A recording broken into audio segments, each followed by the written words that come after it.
더불어민주당 대선 후보가 된 이재명 경기도지사가 25일 지사직을 내려놓은 가운데 국민의힘 대선 캠프인 윤석열 캠프가 이재명 지사의 사퇴는 공직을 본인의 정치적 야심을 채우는 수단으로 악용한 가장 나쁜 사례로 기록될 것이라고 비판하면서 이 후보가 대장동 게이트의 몸통임이 계속 드러나고 있다. 이 후보는 경기지사뿐 아니라 여당 대통령 후보직도 당장 내려놓고 국민께 사죄하라고 촉구했다.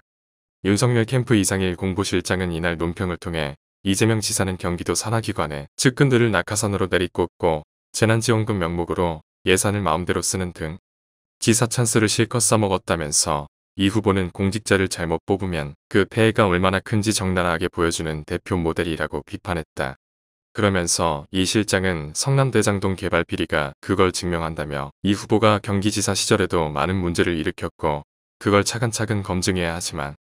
당장 철저히 규명해야 할 것은 이재명 성남시장 시절 계획되고 추진된 대장동 게이트라고 재차 강조했다. 그는 이 후보가 지난 경기도 국정감사에서 대장동 개발 사업의 초과이익 환수 조항을 두고 삭제가 아닌 일부 직원의 의견을 미채택한 것이라고 답한 사실을 언급하며 이 후보가 무심코 배임을 인정하는 발언을 한 것이며 여기에 더해 논란이 커지자 이 후보가 그 다다음 날 진행된 국감에서 건의를 수용하지 않은 주체는 성남도시개발공사라고 답한 것에 대해 이 후보는 황급히 수습하려 했다고 주장하면서 국회 국정감사에서 대장동 비리에 대해 궤변과 횡설수설로 발뺌을 하려 했지만 그런 태도를 본 국민들의 의심은 한층 더 짙어졌다고 꼬집었다. 아울러 이 실장은 이런 가운데 성남도시개발공사 전략투자팀장으로 대장동 개발 실무 작업에 깊이 관여했던 정민용 변호사가 2015년 초 이재명 당시 성남시장에게 대장동 공모 지침서를 직접 보고했다는 언론 보도가 나왔고 그는 검찰에서도 이같이 진술했다고 한다라면서 사건이 게이트로 비화하기 전 이재명 후보가 사업을 내가 설계했다고 한 것이 사실 이미 정 변호사 진술로 다시 한번 확인된 셈이라고 지적했다.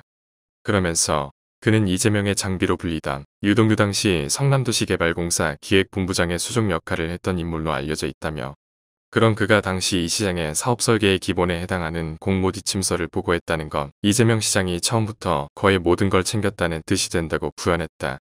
뿐만 아니라 이 실장은 대장동 사업 공고가 나가기 일주일 전인 2015년 2월 6일 유동규 씨와 함께 성남도시개발공사 실세로 불리던 유한기 당시 공사개발본부장이 황무성 당시 공사사장에게 이재명 시장 뜻 등을 언급하며 사직서를 내라고 종용한 녹취록도 나왔다면서 이 녹취록은 대장동 개발을 뜻대로 추진하기 위해 유동규 씨와 대립하던 황무성이란 걸림돌을 치우려는 이 시장 측의 음모를 보여주는 증거물이라고 강조했다. 이어 그는 이쯤 되면 이 후보는 대장동 게이트의 몸통임을 고백하고 국민께 무릎 꿇고 사죄해야 한다면서 배임죄를 인정하고 특검 수사를 통해 법의 심판을 달게 받겠다고 해야 한다. 경기지사뿐 아니라 여당 대통령 후보직에서도 당장 물러나야 한다고 일갈했다. 한편 이날 이재명 후보는 경기도청에서 도지사 퇴임 기자회견을 열었는데 그는 황 전 사장 사퇴 종용 관여 의혹을 묻는 기자 질문에 대해 일부러 지연 말단을 조작하거나 지연 말단을 뒤흔들어 본질과 줄기를 숨기려 하는 시도들이 많다면서 저는 우리 국민들의 집단지성을 믿는다. 이렇게 눈과 귀,